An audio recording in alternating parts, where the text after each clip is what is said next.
this last part, yeah, are your partnerships throughout the community, are they ongoing or do you set an end date for them? Our partnerships are ongoing. So when you're talking about donors, whether they be financial or food donors, they are free to donate to us as often and as for as long as they like. We kind of just work that to where, okay, anytime you have the availability to donate, we will absolutely accept it, right? So we'll be partners for life. Right. Agency Okay. partners kind of look in the same area, but they do have to be compliant in some areas, right? So there would have to be some separation of partnership if they weren't able to be compliant or if they weren't able to hold their food to certain standards to make sure no one got sick and those sort of Okay. things. Uh, the contract is for 1 year, but it's not that they have to reevaluate then after the year. We just have them sign Okay. another contract. So. Okay. And then have you transitioned any of your partnerships? Oh, so a lot of times in food banking and probably nonprofit in general, a lot of things overlap. So sometimes people that come in to do a tour because they're going to donate funds also then become a donor and they also become volunteers and then they come, Mhm. we've had them become an agency partner or things like that. So, Okay. and a lot of times too, excuse me, the someone who comes in to volunteer becomes an employee. So all of those kind Oh, of okay. partnerships transition. And I think it's kind of in a way always transitioning because then there's new programming that's coming out or there's things that they want to take off their plate and it's always kind of in Okay. flux because you're dealing with need that's never stable. So it's often Okay. transitioning. That makes sense. And then the last question, what happens when a partnership ends?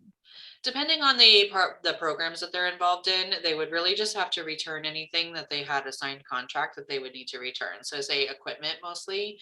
If Mhm. they're involved in a government program and they decide or we decide that we can no longer continue in that program, they do have to return the items that were paid for through that program. So even if it's a refrigerator or a pallet jack, a forklift, those kind of things, they would have to Mhm. return those. Or we've never run into this situation, but then repay it if they weren't able to return Okay. it. Right. Signage comes down, they come off of our marketing, our website to show where there's Okay. distributions, those kind of things. Right.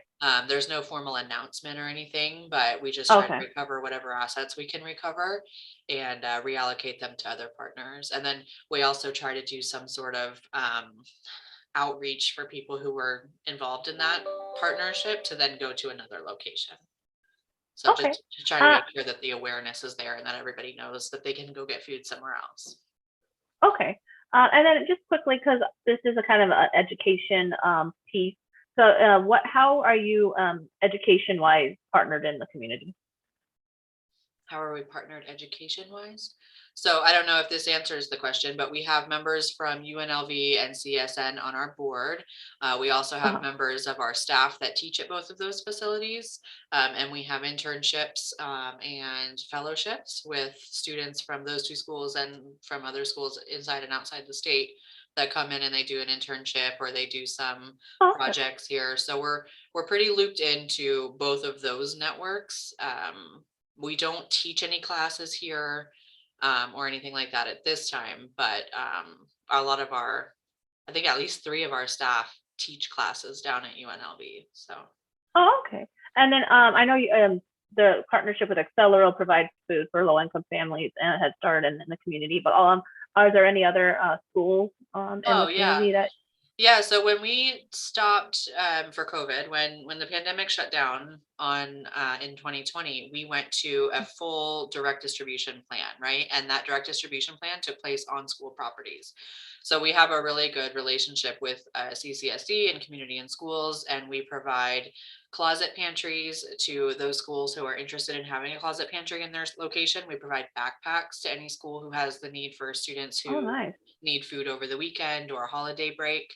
And we also have distributions going on a weekly basis at school properties across town. So Oh, awesome. yeah, we Thank have you a so whole much. I department really that's dedicated to the school side of it.